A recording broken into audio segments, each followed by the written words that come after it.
La CNPS et sa nouvelle application mobile du régime social des travailleurs indépendants, NCA Banque Côte d'Ivoire, le vrai visage de la banque, et Leadway V vous offre RTI Money. Bonsoir à tous, bienvenue dans RTI Money, votre magazine hebdomadaire dédié aux banques, aux assurances, aux finances et à votre argent. Et j'ai le plaisir de débuter cette première partie d'émission avec ma team, votre team préférée de chroniqueurs. Soraya, ce soir, qu'est-ce qui est prévu ? Alors vous savez, dans un contexte marqué par la pandémie de Covid-19, l'épargne est au cœur des préoccupations des citoyens et c'est bien pour ça que j'ai décidé de vous parler des bons plans de l'épargne et je vous dis tout à l'heure. On a hâte. Quant à vous, Christelle, vous allez nous parler des secrets, des dessous du business, un business dédié spécialement aux hommes. Oui, cette semaine, je vous emmène dans l'univers des barbershops ou les salons de coiffure nouvelle version. Alors, qu'est-ce que c'est exactement ? On en parle tout à l'heure. Et Landry, le monsieur chiffre de cette émission, a décidé de s'attaquer ce soir au taux de pression fiscale. Effectivement, Justine, et celui particulièrement de la Côte d'Ivoire qui est de près de 12% pour l'année 2020, selon un dernier rapport qui a été publié par la commission de l'UEMOA, et on en reparle dans quelques instants. Ne manquez pas le Money Time, notre rubrique qui décrypte les notions de la banque, de l'assurance, de la finance. Ce soir, on vous explique ce que c'est que le fonds de pension. Et puis, en fin d'émission, je recevrai pour vous Alexis Jonaillé, directeur général Afrique de l'Ouest et centrale de HEC Paris, avec qui on parlera des enjeux, des challenges de l'enseignement supérieur ici en Côte d'Ivoire et plus généralement sur le continent. Mais avant, voici Éco-Chiffres.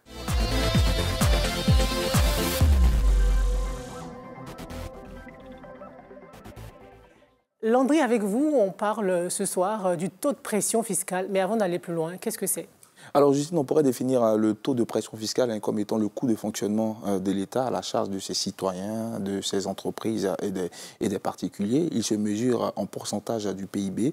Cela inclut les impôts directs perçus par le Trésor public, à savoir les taxes redevances télévision, les taxes foncières, les taxes habitation, les taxes liées par exemple à l'électricité et à l'eau. Et Justine, pour obtenir le taux de pression fiscale, il faudrait faire un calcul tout simple, c'est-à-dire on fait la division du montant des impôts collectés sur une année par un pays par le montant total du PIB sur la même année, le tout multiplié par 100. Pour cette année 2020, par exemple, le taux de pression fiscale s'est établi à exactement 11,9%, contrairement à 2019 où il était à 12,5%, une baisse qui ne concerne pas seulement que la Côte d'Ivoire, parce qu'au niveau même de la sous-région, c'est-à-dire au niveau de la zone UEMOA, le taux de pression fiscale est aussi en baisse. Il est passé de 13,6% en 2019 à 12,9% en 2020. Nous avons pris par exemple des taux de pression fiscale de quelques pays que je voulais partager avec vous, à savoir le Sénégal par exemple, qui a un taux de pression fiscale de plus de 16%. Nous avons le Burkina Faso en deuxième position, un taux de pression fiscale de plus de 15%. Nous avons le Mali qui a un taux de pression fiscale de plus de 14%. Le Togo, un taux de pression fiscale de plus de 12%. Et le taux de pression fiscale le plus faible de la zone UEMOA est celui de la Guinée-Bissau qui s'est établi à 7,4%. Est-ce que c'est une bonne ou une mauvaise nouvelle d'avoir un faible taux de pression fiscale ? Il faut dire que c'est une bonne nouvelle dans un premier temps pour les entreprises, les particuliers, les citoyens qui ne sont pas ponctionnés des impôts, c'est-à-dire qui ne payent pas assez d'impôts. Mais c'est une mauvaise nouvelle en fait pour l'État parce que cela signifie que l'État ne collecte pas assez les impôts par rapport à la richesse créée par le pays, ce qui veut dire que l'État va s'appauvrir. Il ne pourra pas assurer le bien de la population et assurer aussi ses missions vis-à-vis de sa population. Donc il faudrait trouver un bon dosage parce que quand le taux de pression fiscale est trop fort, cela asphyxie, on va dire, les activités économiques, ça freine la consommation des ménages. C'est pourquoi des recommandations ont été faites par les institutions internationales telles que le FMI ou les bailleurs de fonds internationaux qui recommandent à ce que le taux de pression fiscale soit situé entre 17 et 20%. Merci beaucoup Landry pour toutes ces informations très instructives. Voici maintenant le 24 heures avec Christelle.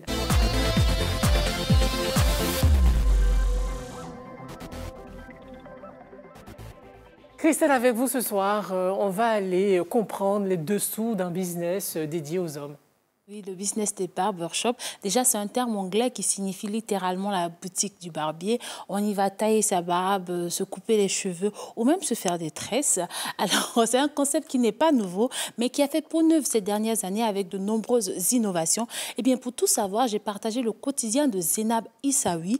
Elle est patronne d'une chaîne de barbershop ici à Abidjan et avec elle on va comprendre les dessous de ce business que je peux vous dire qui est très très juteux. On regarde.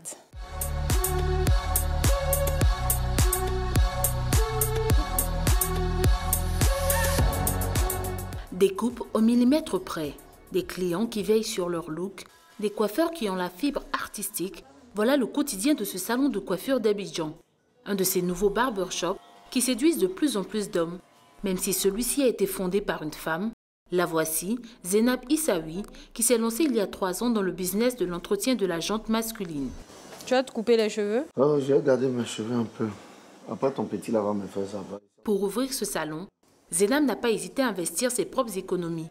Coût de l'investissement, 5 millions de francs CFA pour les locaux, le matériel, les produits d'entretien. Mais comme dans les salons de femmes, l'entrepreneur a aussi multiplié les services annexes comme la pédicure, la manucure, les soins de beauté ou la vente de produits capillaires. Comme pour les femmes, elle entend offrir aux hommes un confort inédit. Il faut que les hommes aient un espace bien à eux, bien propre, comme tout ce qu'il y a chez les dames. Chaque prestation a son espace. Et surtout, on met l'accent surtout aussi sur le professionnalisme et l'expérience du personnel. C'est un milieu en plein essor, donc il faut faire la différence dans les prestations. Il faut avoir des prestations de qualité. Quand les hommes entrent, il faut qu'ils aient tout ce dont ils ont besoin, que ce soit en prestations ou en produits. Ce dont ils ont besoin pour leurs soins, pour leur barbe. Et je dirais que les produits, on vend compte quand même pour 30% pratiquement, oui. C'est très important. Pour une coupe simple, il faut compter au minimum 2000 francs CFA, soit un montant 4 fois plus élevé que la même coupe chez un coiffeur de quartier. Ici, les clients payent jusqu'à 25 000 francs CFA pour un paquet complet de soins. Pas de quoi décourager les habitués de salon comme Aristide, qui représente une nouvelle génération d'hommes prêts à payer le prix fort pour soigner leur apparence. 2000 francs, c'est bon, le prix est bon. C'est pas surestimé. On se souvient, avant, on se coiffait à 150, après, il y a les boutons partout. Dans un barbershop, la première des choses, c'est la qualité du service et l'hygiène.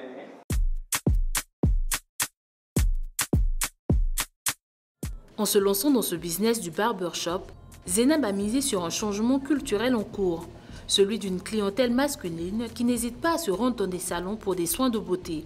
Un marché dont le potentiel est estimé à des dizaines de millions de francs CFA. Le potentiel, c'est que le milieu est en pleine évolution et c'est une activité qui rapporte, mais dans le long terme. Ne vous attendez pas tout de suite à avoir ce que vous voulez, non. Mais au fur et à mesure, le bouche à oreille. Notre plus gros chiffre d'affaires était de 30 millions. Mais il faut signifier aussi qu'il y a beaucoup de charges dans ce milieu. La marge peut être de, on va dire, de 50%. 50%. En 3 ans, Zénab a pu ouvrir un second barbershop où elle a rendez-vous ce jour-là pour un entretien d'embauche. Les ressources humaines, un des défis de la croissance de ces salons de coiffure New Look. La propriétaire a souvent du mal à trouver des bons profils capables de satisfaire au goût d'une clientèle masculine de plus en plus exigeante. Donc vous maîtrisez la teinture, les locks, tout ça? Oui, je suis un coiffeur complet. D'accord. Ça fait combien de temps que vous êtes dans la coiffure? Ça peut faire au moins 10 ans de cela. 10 ans. Oui. L'échange à peine terminé, le candidat à l'embauche va être aussitôt mis à l'épreuve. Réaliser une coupe sur ce client qui souhaite avoir des dreadlocks. Un test immédiat sous l'œil attentif de Zénab. Le recrutement est une des clés de la réussite des barbershops, mais l'absence de vivier de coiffeurs professionnels reste un frein à leur essor. Oui, Monsieur Richard, je suis satisfaite de votre prestation. J'aimerais savoir vos prétentions salariales. 150. La demande est forte, mais trouver les pépites, c'est rare. Je peux passer 10 entretiens jusqu'à ce que je trouve celui qui me convient vraiment. Peu sont professionnels parce que vous savez, il n'y a pas d'école comme on voit pour les dames, où il y a des coiffures, il y a des instituts, des écoles d'esthétique et tout. Pour les hommes, non. Ils apprennent sur le tas. Il faut que le coiffeur soit professionnel, qu'il sache parler aux clients, qu'il sache, comme je dis, bien coiffer. Pas seulement ça va tenir la tondeuse, non. Ce n'est pas juste venir coiffer, non. Il y a plein d'autres contours. Comme Zénab, des dizaines d'entrepreneurs ont ouvert des barbershops dans le Grand Abidjan ces derniers mois. Tous ayant flairé le bon filon du marché du cheveu pour hommes. Christelle, les salons pour hommes se glamourisent de plus en plus. Est-ce que ça répond à une demande?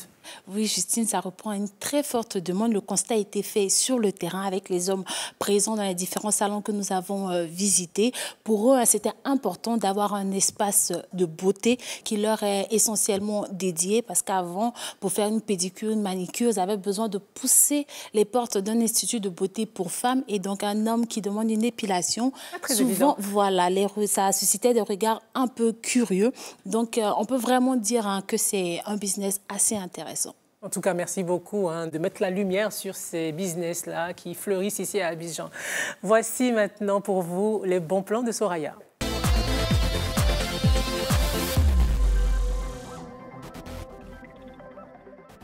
Alors Soraya, avec vous ce soir, on va apprendre à économiser un peu d'argent. Eh bien oui, vous savez, l'épargne constitue un fondement solide de la santé financière. Elle permet de s'enrichir à court, moyen ou long terme. Et c'est la raison pour laquelle certaines institutions bancaires ont décidé d'inciter leurs clients à épargner, investir ou gérer leur patrimoine afin d'assainir leurs finances personnelles. Par exemple, ici, nous avons une banque digitale qui a lancé récemment un programme qui permet d'éduquer à l'épargne. Alors, il vous suffit de choisir un objectif annuel d'épargne et pendant 52 semaines, tous les lundis, vous recevez un défi financier à relever. Et l'année dernière déjà, 3500 personnes avaient participé à ce programme. Et combien doit-on épargner au minimum? Alors, il n'y a pas d'épargne minimum définie dans ce programme, mais il y a par contre 4 objectifs d'épargne. Vous avez l'objectif libre, vous épargnez ce que vous voulez. Vous avez un objectif de 500 000 francs CFA par année, un objectif de 1 500 000 francs CFA par année et un objectif de 2 500 000 francs CFA par année. Et chaque début de mois, vous avez la possibilité de gagner une récompense. Et pour s'inscrire à ce programme, alors c'est totalement gratuit, simplement que vous devez ouvrir un compte épargne dans la banque qui propose ce programme. Et vous recevrez chaque mois 4% d'intérêt sur votre compte épargne. Alors une autre banque propose aussi un plan d'épargne qui permet d'emprunter 2 fois le montant de son épargne. Alors pour cela, on vous demandera de choisir un montant à épargner chaque mois entre 10 000 francs CFA et 100 000 francs CFA.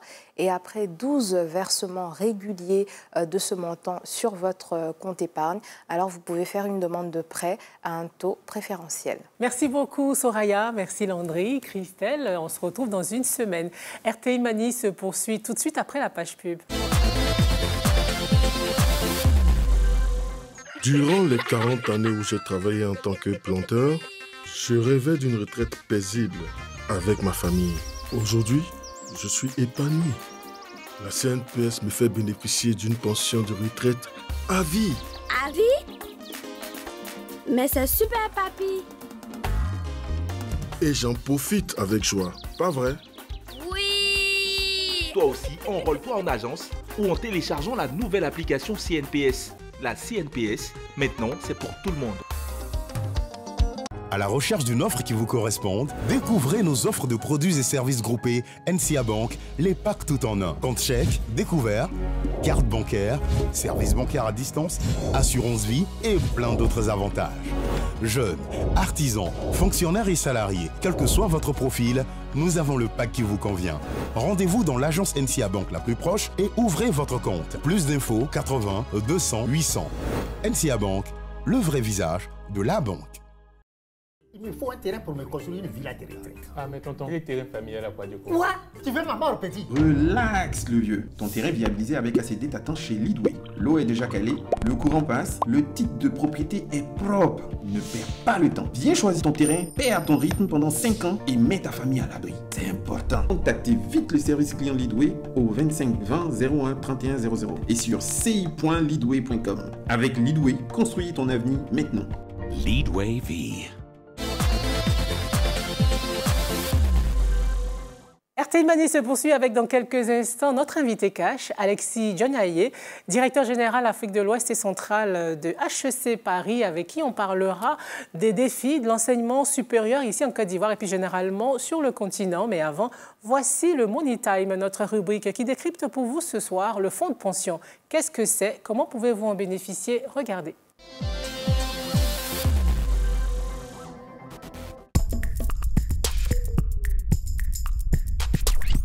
Avec l'augmentation de l'espérance de vie, le chômage persistant ou les chocs économiques, les systèmes de retraite conventionnels peuvent ne pas suffire pour garantir le versement de leur retraite à tous leurs ayants droit, d'où la nécessité vite apparue de réfléchir à des offres d'épargne complémentaires. Parmi eux, un dispositif qui a de plus en plus le vent en poupe, les fonds de pension.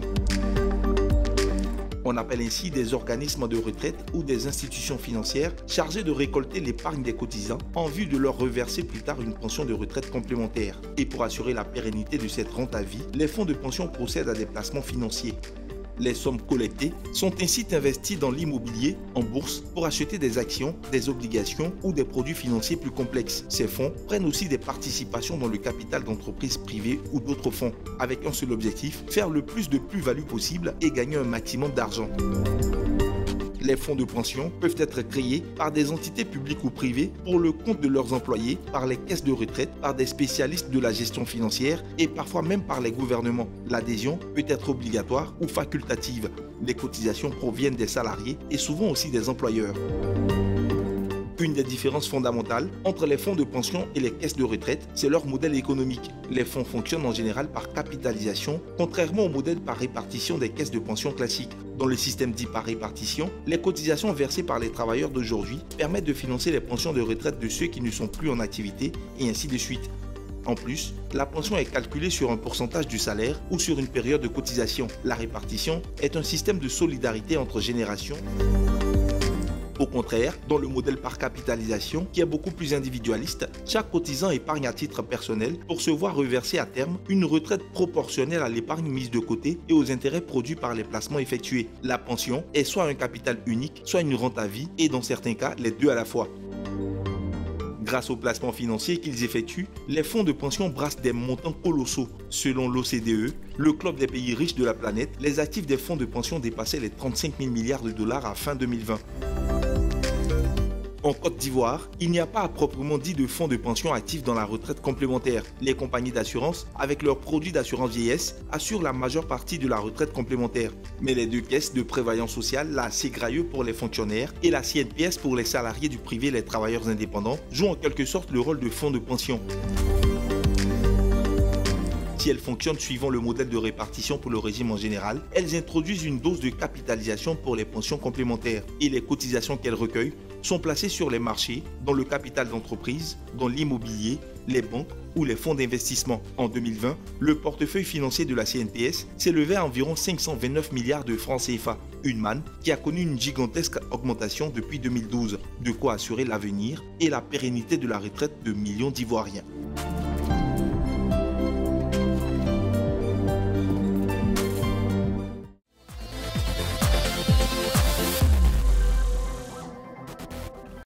Notre invité ce soir est le directeur général Afrique de l'Ouest et centrale de HEC Paris avec un bureau ici à Abidjan. Alexis Dionaye, bonsoir. Bonsoir Justine. Quel est votre regard général sur la formation ici dans notre pays?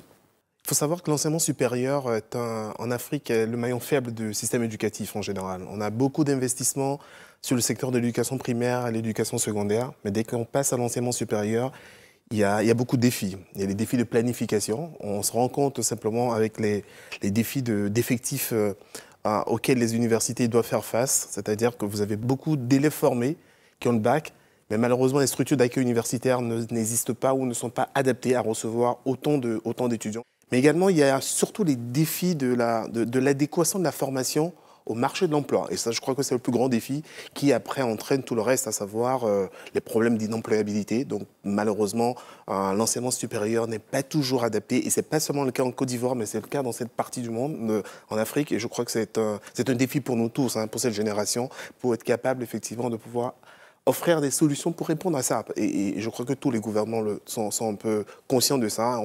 On entend beaucoup parler d'employabilité aujourd'hui. C'est la capacité à pouvoir à délivrer des formations qui permettent aux bénéficiaires d'être capables d'être employés dans des fonctions ou en montant leurs propres entreprises. Et donc, les écoles comme celles que vous dirigez sont des solutions à ces différents problèmes que vous venez de citer là?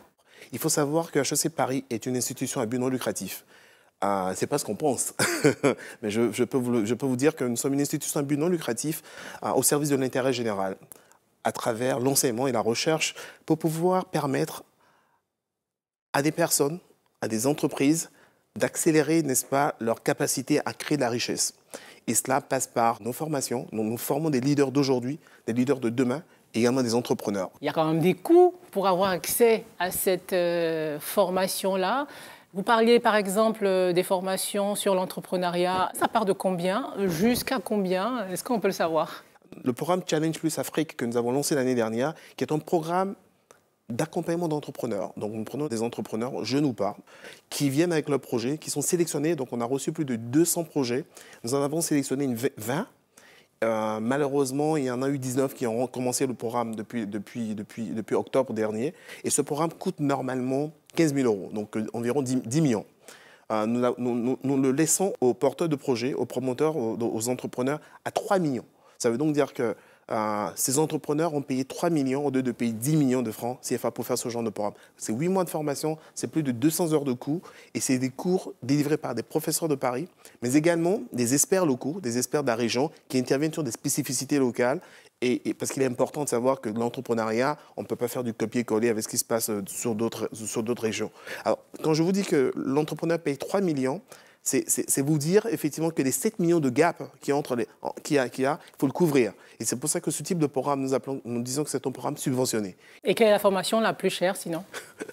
Alors, je ne vais pas tomber dans votre piège, hein, Justine. Je pense que nos programmes de formation ne sont pas évalués en termes de cherté, mais c'est plutôt perçu en termes d'investissement. Le programme que nous déployons à Abidjan, le Global Executive Master in Management, qui est tout simplement un programme de direction générale. Et pour ça, combien? Je vous dirai. Il coûte 37 000 €. On se fait, ça fait environ 25 millions. Que répondez-vous à ceux qui disent qu'il y a une sorte d'accès à la formation de qualité par l'argent? Nous avons un engagement à l'inclusion, parce que déjà dans les 19, en fait, on en a 2 qui ne payent pas, donc à qui nous offrons totalement en fait, le programme gratuitement. Nous achetons tous les inputs pour réaliser nos programmes de formation. Quand les universités ne s'autonomisent pas, elles sont en face d'une situation où elles ont des effectifs énormes et n'ont pas des ressources pour faire face à cela. Et ce que nous n'aimons pas, c'est de tomber dans la non-qualité, simplement parce que vous avez envie toujours simplement d'avoir des effectifs pléthoriques et après vous ne délivrez pas une formation de qualité. Parce que dans ce type de programme, il y a ce qu'on appelle le suivi personnalisé de chaque promoteur, de chaque entrepreneur. Donc vous rentrez dans le programme, vous avez un suivi personnalisé, vous avez du conseil et vous avez un accompagnement, ce qui fait que... Vous avez un réseau aussi. Obligatoirement, comme je vous ai dit, ça devient une conséquence. Le réseau n'est pas le premier objectif, comme je vous ai dit. Dès que vous portez... Mais il est non négligeable. Absolument. Dès que vous portez une cause noble, dans tout ce que vous faites dans la vie, automatiquement, la conséquence pour vous, c'est que vous découvrez que la vie même vous ramène des choses dont vous n'avez même pas demandé. Et c'est ce qui se passe, en fait. Est-ce que vous pensez que l'Afrique, aujourd'hui, est l'Eldorado de toutes ces grandes écoles de prestige, beaucoup plus globalement, hein? Alors, je pense qu'il y a un gros potentiel en Afrique, c'est évident. Et je pense qu'on n'a pas encore assez d'écoles de ce type en Afrique. Il faut le savoir. Et je pense que l'Afrique gagnerait à avoir beaucoup d'écoles de ce type. La raison est très simple. Lorsqu'on se frotte au meilleur, on devient meilleur. Est-ce que l'Afrique est un Eldorado? Je pense que l'Afrique est un marché qui va être le plus gros marché, n'est-ce pas, en termes d'attractivité pour toutes les entreprises au monde dans les années à venir. Nous allons doubler notre population, nous avons des ressources, nous sommes une population jeune. Effectivement, ce qui nous manque, c'est l'éducation. Et l'éducation, effectivement, les écoles internationales peuvent effectivement apporter leur contribution. Parlons à présent de la formation en ligne. Est-ce que c'est l'avenir? La pandémie nous a démontré effectivement qu'on n'a pas le choix. Donc du coup, en pleine pandémie, on a assuré la continuité pédagogique grâce à la formation en ligne. Le tout en ligne, je n'y crois pas. Je crois également qu'il faut trouver un juste milieu entre le présentiel et la formation en ligne. Mais je pense également que quand on est dans les régions comme les nôtres, n'est-ce pas, on doit vraiment maximiser la possibilité d'avoir accès à la formation, accès à l'information grâce à Internet. Alexis Djenaye, merci d'avoir répondu aux questions d'RTI Mani. Merci infiniment Justine et merci RTI Money. RTI Money, c'est maintenant terminé. Merci de nous avoir suivis. Rendez-vous dans une semaine pour un nouveau numéro de votre magazine sur la banque, les assurances et les finances. Bonsoir. La CNPS et sa nouvelle application mobile du régime social des travailleurs indépendants, NCA Bank Tête d'Ivoire, le vrai visage de la banque, et Leadway V vous ont offert RTI Money.